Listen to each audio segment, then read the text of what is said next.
Dear student, today I will discuss a new topic friction. और friction chapter में हम कुछ टॉपिक्स डिस्कस करेंगे, जैसे frictional force, static frictional force, limiting frictional force, laws of limiting frictional force, and angle of repose and angle of friction, sliding friction, rolling friction, and motion in a inclined plane. So we will discuss one by one.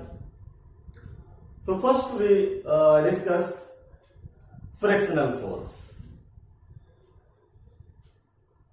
It means if a book placed on a horizontal table and push a certain initial velocity,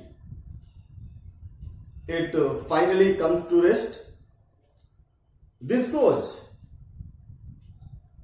there is some opposing force work opposite to the motion of body.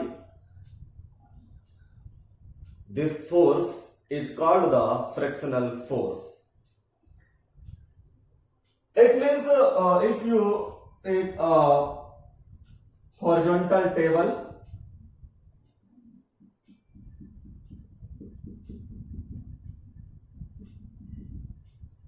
and one block of mass m or book placed on a horizontal table, mass m,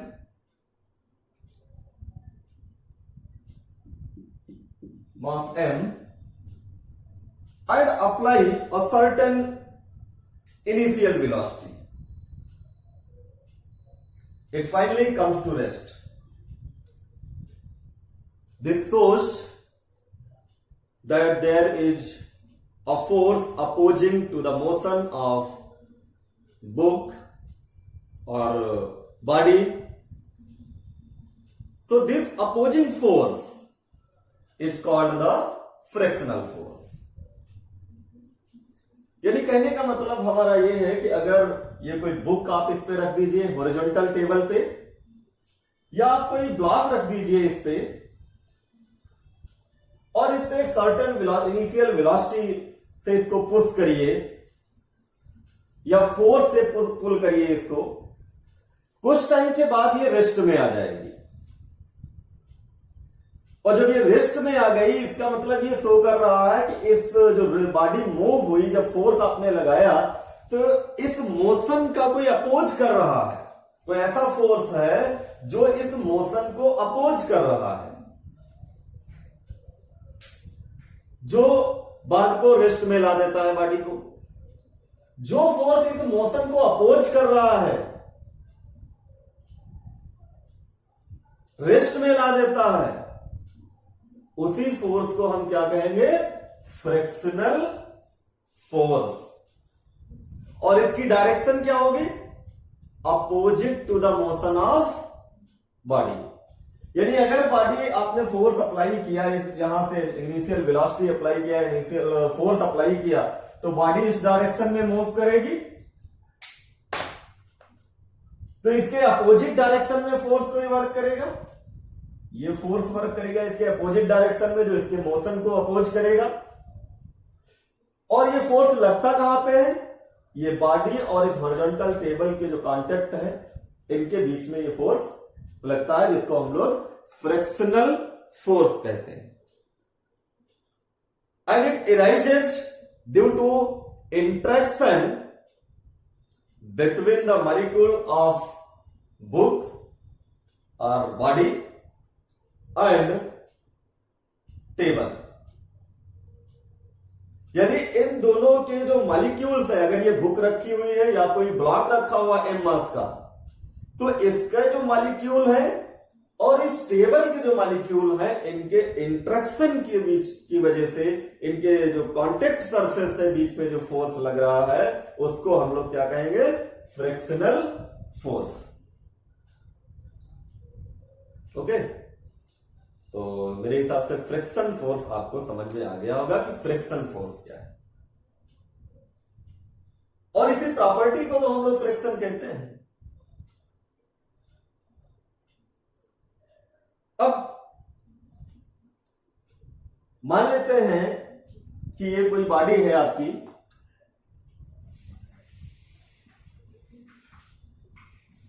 और किसी plane पे रखी हुई है, surface plane पे रखी हुई है। आपने फोर्स F अप्लाई किया इस पे, when a force F apply on right hand side of body and the weight of body work in downward direction mg and reaction force work in upward direction, the force P exerted on the block by the horizontal surface of table in left hand side inclined theta, यानी ये कोई force है आपका, ये P force इधर work कर रहा है, ये एंगल कितना है? थीटा है। अब इस फोर्स के जो P फोर्स आपका है लेफ्ट हैंड साइड में बॉडी के इंक्लाइन थीटा एंगल पे लग रहा है, तो इसके दो कंपोनेंट ब्रेक होंगे, parallel component and perpendicular component. The parallel component of horizontal table या horizontal surface of table is called the static friction force।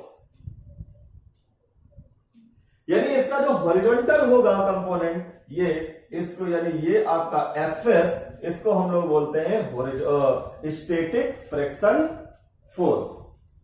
जब इसके दो कंपोनेंट ब्रेक होंगे, एक परपेंडिकुलर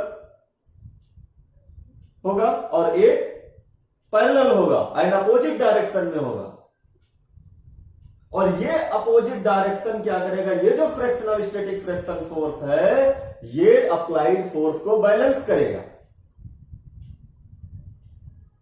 तो फिर से हम आपको बता देते हैं, the parallel component of force in opposite direction between the body and table is called the static frictional force.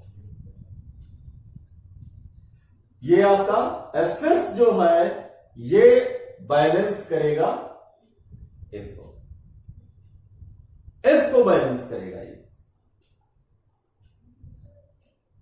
अब देखिए जरा, अगर आप स्टैटिक फ्रिक्शन फोर्स को समझ गए हैं, फ्रिक्शनल फोर्स जो है समझ गए हैं, अब हम आता है limiting friction force. Limiting friction,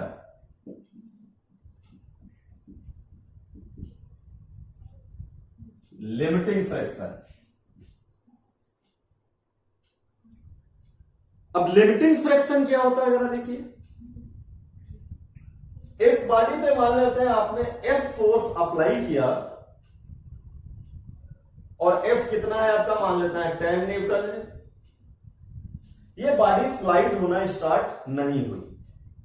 If you apply 10 Newton force on the right hand side of body, the body cannot move in forward direction।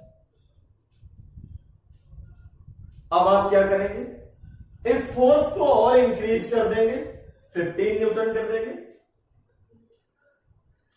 जब 15 न्यूटन कर देंगे, अच्छा ये जब 10 न्यूटन आपने अप्लाई किया था, तो ये बॉडी मूव स्टार्ट नहीं हुई थी, स्लाइड होना स्टार्ट क्यों नहीं हुई थी? क्योंकि जब आपने फोर्स इंक्रीज किया तो इसका जो स्टैटिक फ्रिक्शन फोर्स है ये भी आपका इंक्रीज हो गया। तो ये बैलेंस कर दिया इसको, तो बॉडी स्लाइड होना स्टार्ट नहीं हुई। लेकिन आपने फोर्स जो अप्लाई किया था उसको 15 न्यूटन आपने कर दिया। जब आपने 15 न्यूटन फोर्स कर दिया तो इसका मतलब अब ये कंडीशन जो आ गई, जो आपका एफएस है, स्टैटिक फ्रिक्शन फोर्स है, ये इंक्रीज नहीं हुआ और ये बॉडी स्लाइड होना स्टार्ट हो गई। इसी को हम लोग बोलते हैं लिमिटिंग फ्रिक्शन, यानी the maximum value of static friction force which comes into play when body just begin to slide over the plane surface of another surface is called the limiting friction force। यानी फिर से हम define कर देते हैं आपका, the maximum static friction force, ज्यादा से ज्यादा static friction force when body start slide on the surface, यानी बॉडी स्लाइड होना स्टार्ट हो जाए, उसको हम लोग बोलेंगे लिमिटिंग फ्रिक्शन फोर्स। ठीक है, तो ये लिमिटिंग फ्रिक्शन फोर्स हो गया। मेरे हिसाब से लिमिटिंग आपको समझ में आ गई। लिमिट का मतलब क्या हुआ? लिमिट का मतलब ये हुआ कि जब आप 10 न्यूटन फोर्स इस पे अप्लाई कर रहे थे तो ये स्लाइड नहीं हो रही थी, और जैसे आपने इस पे 15 न्यूटन फोर्स अप्लाई किया ये स्लाइड होना स्टार्ट हो गई, यानी लिमिट हो गई। यानी अगर हम 15 न्यूटन से नीचे फोर्स अप्लाई करेंगे, यानी 14 न्यूटन फोर्स अप्लाई करेंगे, तो बॉडी स्लाइड नहीं होगी।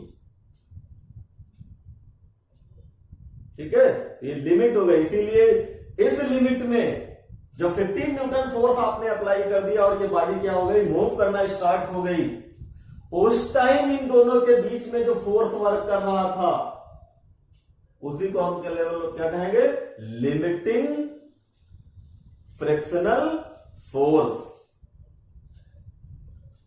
अब आप नेक्स्ट टॉपिक आपका क्या है इसमें, laws of limiting frictional force. Laws of limiting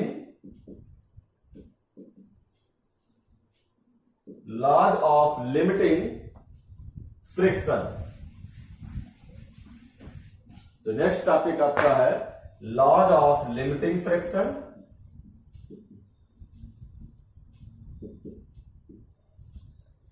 ये नेक्स्ट टॉपिक है, यानी लिमिटिंग फ्रिक्शन के रूल्स क्या क्या हैं। First,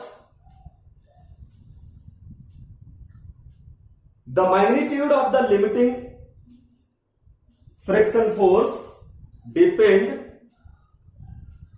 upon the nature of the surface in contact and on roughness.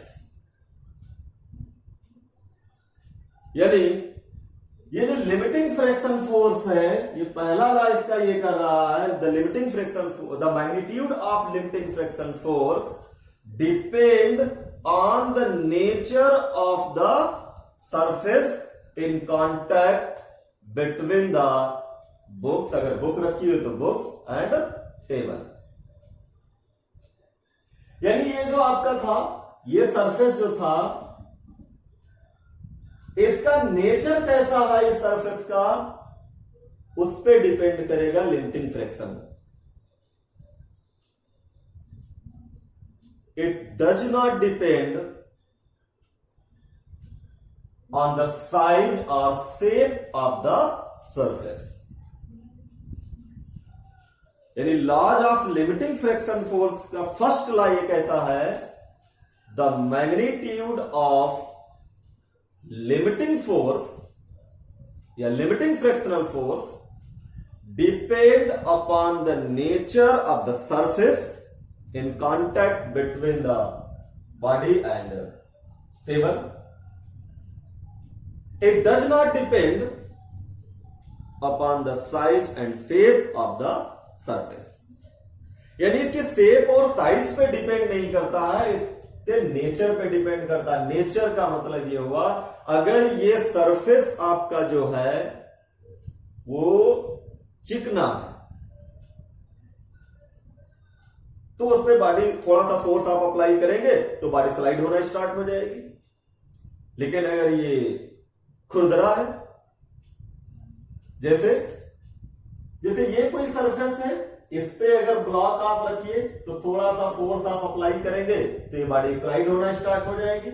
और अगर इस टाइप से है कोई और इस पे आप जो है फोर्स अप्लाई करिए तो इस पे ज्यादा फोर्स हमें अप्लाई करना पड़ेगा स्लाइड करने के लिए, और इस पे कम फोर्स अप्लाई करना पड़ेगा।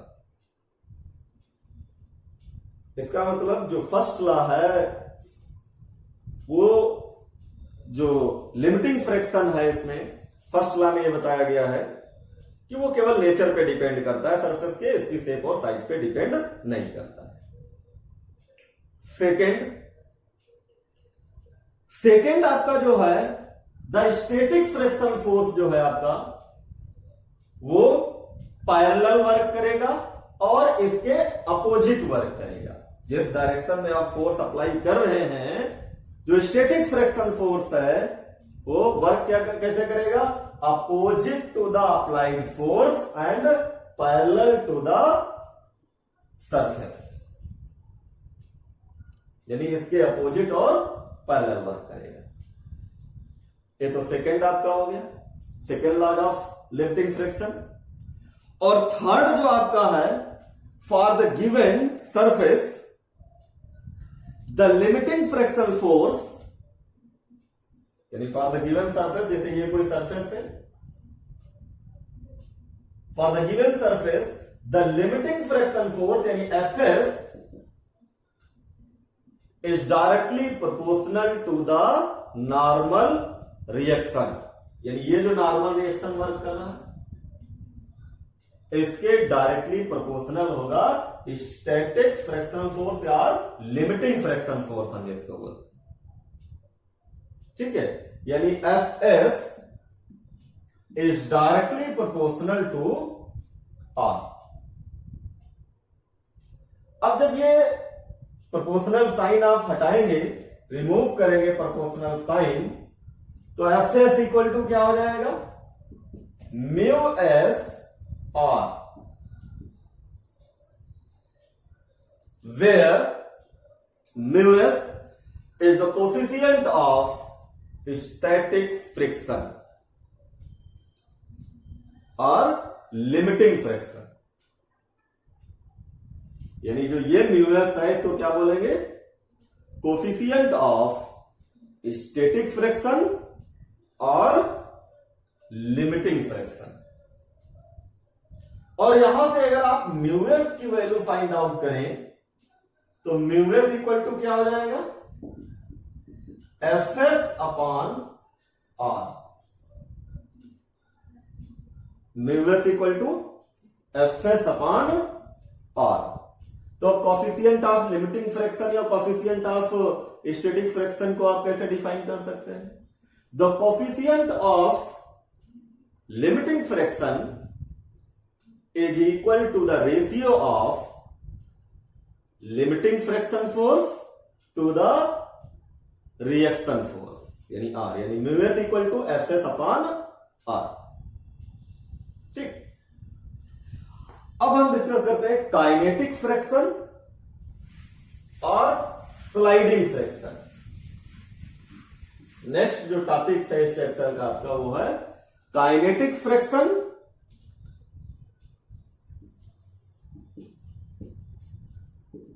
काइनेटिक फ्रिक्शन कहें इसको या स्लाइडिंग फ्रिक्शन कहें, और sliding friction, sliding friction.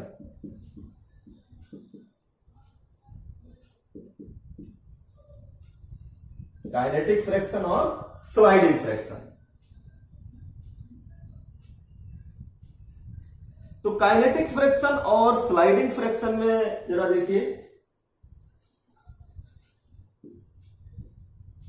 Sliding friction. Sliding friction और काइनेटिक फ्रिक्शन क्या है जरा देखिए। जैसे कोई बॉडी, अगर आप किसी रफ सरफेस पे रख रहे हैं, जैसे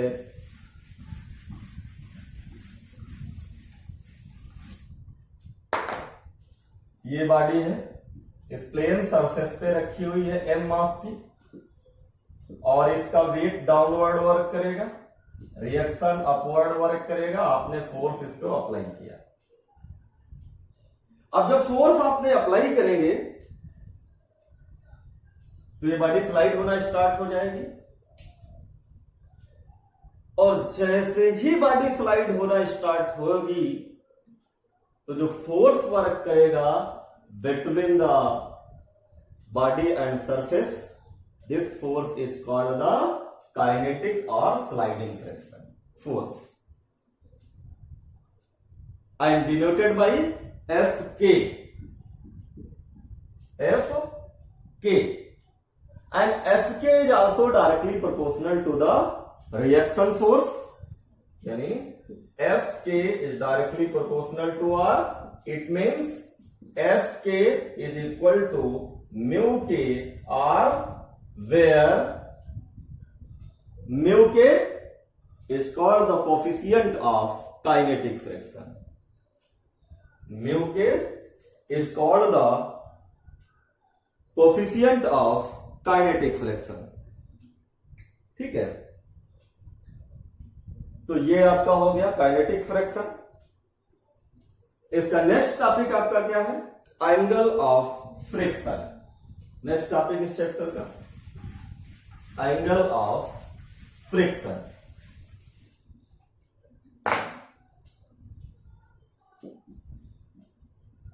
एंगल ऑफ फ्रिक्शन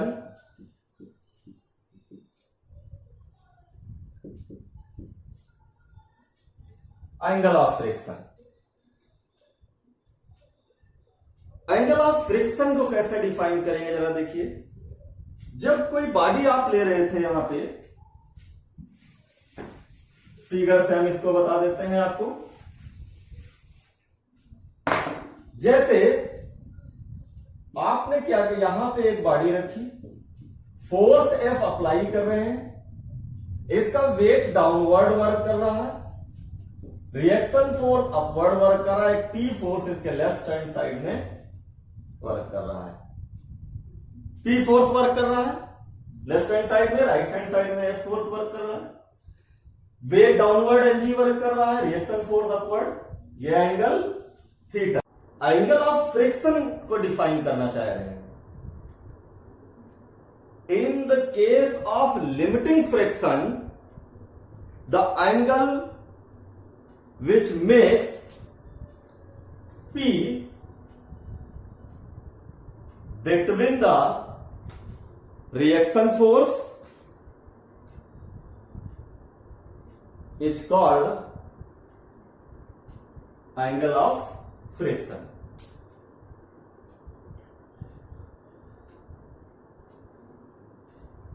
मेरे हिसाब से ये आपको समझ में आ गया होगा। फिर से हम डिफाइन कर देते हैं। In the case of limiting friction, the resultant P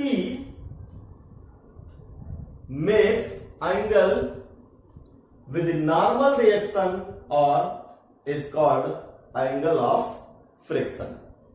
यानी इन दोनों के बीच में ये जो रिजल्टेंट P है, इन दोनों के बीच में जो एंगल वर्क कर रहा है, इसी को हम लोग बोलेंगे एंगल ऑफ फ्रिक्शन। इसको थीटा एफ से हम लोग डोनेट करते हैं एंगल ऑफ फ्रिक्शन को, और थीटा एफ इसको हम जब लोग कैलकुलेट करेंगे तो tan theta F equal to होता है F S upon R, F S upon are.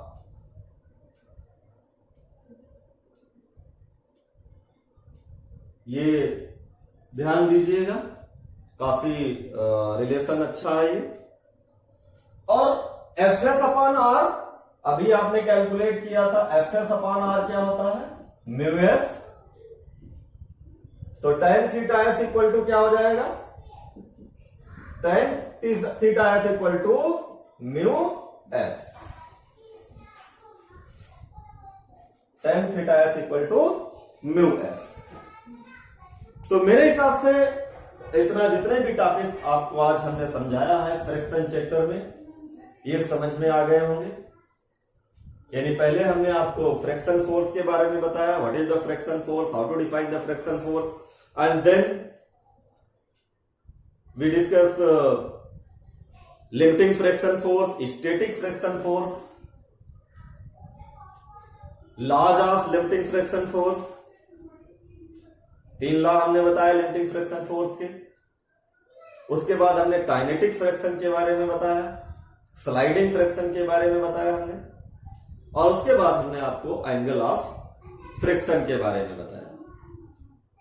और ये सारे टॉपिक्स जो हैं छोटे छोटे, बहुत छोटी छोटी डेफिनेशंस हैं इनकी, जो हमने बताई हैं आपको, ये आपको आनी चाहिए। और तभी हम इस चैप्टर के जो आगे के टॉपिक हैं, जैसे अभी हम एंगल ऑफ रिपोज पढ़ेंगे, मोशन इन इंक्लाइन पढ़ेंगे, उसमें अपवर्ड डायरेक्शन में, डाउनवर्ड डायरेक्शन में, अपवर्ड डायरेक्शन में फोर्स अप्लाई करेंगे, तब बॉडी अपवर्ड डायरेक्शन में कितना फोर्स अप्लाई करें कि बॉडी इंक्लाइन प्लेन पे है, अपवर्ड डायरेक्शन में मूव करना स्टार्ट हो जाए, या डाउनवर्ड डायरेक्शन में अगर कितना फोर्स हमें अप्लाई करना है कि वो डाउनवर्ड डायरेक्शन में मूव करना स्टार्ट हो जाए। तो सारे ये पॉइंट्स हम जो नेक्स्ट हमारी लेक्चर वीडियो होगी उसमें हम डिस्कस करेंगे। तो आज इतना ही, लेकिन जो लोग भी लेक्चर वीडियो हमारे देख रहे हैं वो सब्सक्राइब जरूर चैनल को कर लें। तो आज इतना ही, थैंक यू।